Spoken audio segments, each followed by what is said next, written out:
ခုကအောက်တိုဘာလရောက်ပြီဆိုတော့2025ရဲ့4ပုံ3ပုံကုန်သွားပါပြီ။အဲကြတော့ year end တော့မဟုတ်ပေမဲ့ဆောင်းက2025အတွက်ကိုပြန်ပြီးတော့မှ self reflection လေးလုပ်မိပါတယ်။အဲ့ဒီမှာ self reflection လုပ်ထားတာနှစ်ခုရှိပါတယ်။အဲ့ဒါကတော့နံပါတ်1ချက်က2025မှာကို proud အဖြစ်ဆုံးနဲ့ satisfy အဖြစ်ဆုံး achievement ကပါလဲဆိုတာရယ်နောက်ထပ်တစ်ခုက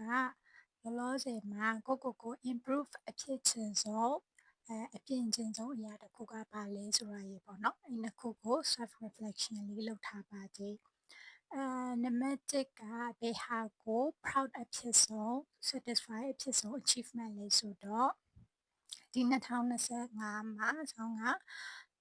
ကိုယ့်ရဲ့ life ထဲမှာ let go လုပ်တဲ့အတွေးခေါ်တချို့တွေပြီးတော့ let go လုပ်တဲ့နေပြီဖြစ်တဲ့ life goal တချို့တွေ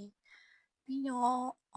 let go လုပ်တဲ့လူတချို့ရေပေါ့နော်အဲ့အရာတွေကို let go လုပ်နိုင်သွားပါတယ်ပြီးတော့ခါကြတော့ကောင်းတာတွေရောဆိုးတာတွေရောကြုံလာသမျှကိုအရင်ကထပ်ပို့ပြီးတော့ calm ဖြစ်နဲ့ peaceful ဖြစ်နဲ့ accept လုပ်နိုင်တဲ့ maturity မျိုးရှိလာတယ်လို့ကိုထင်ပါတယ်အဲ့ဒါကတော့ဒီ2025ရဲ့ proudest အဖြစ်ဆုံး achievement ပါပဲပြီးတော့နောက်ထပ်တစ်ခုက area to improve myself ပေါ့အဲ့ဒါကတော့ဘာလဲဆိုတော့ဆောင်းက circadian rhythm မမှန်ဘူးအဲ့ဒါဘာလဲဆိုတော့ညတွေဆိုရင်အိတ်တာရန်နောက်ကြတယ်မနက်တွေဆိုလို့ရှိရင်ထားတာရန်နောက်ကြတယ်ပေါ့နော်အရင်ကတော့အဲ့ဒါကိုတကူတကပြင်ဖို့အတွက်မစင်စားမိဘူးဒါပေမဲ့နောက်ပိုင်းတော့အဲ့အချိန်မမှန်တာက physical health ကို mental health ကိုတိတိတတ်ထိခိုက်လာတယ်လို့ထင်မိတယ်အဲ့အတွက်ကြောင့်မလို့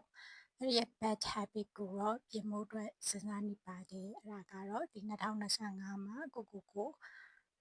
အပြုပြင်သင့်ဆုံးလို့ထင်တဲ့ bad habit တစ်ခုပါအဲ့ကြတော့အခုလိုလေးကိုယ့်ရဲ့ proud အဖြစ်ဆုံး achievement တွေကိုစဉ်းစားရင်းနဲ့ဒီ2025နှစ်တစ်နှစ်လုံးမှာကိုရှိခဲ့တဲ့ achievement သေးလေးတွေရောကြီးရောပြန်ပြီးတော့မှ remind လုပ်သလိုဖြစ်မယ်လို့ထင်ပါတယ်။ဒါကself confidence အတွက်ကော self esteem အတွက်ရော mental health အတွက်ရောကောင်းမယ်လို့ဆောင်းကတော့ထင်ပါတယ်။အဲကြတော့ကိုယ့်ရဲ့ proudest achievement နဲ့ကိုယ့်ရဲ့ areas to improve yourself ကိုတကယ်လို့ sharing လုပ်သားချင်တယ်ဆိုလို့ရှိရင်လည်း comment မှာရေးပေးသွားလို့ရပါတယ်။ Thank you for watching. Bye.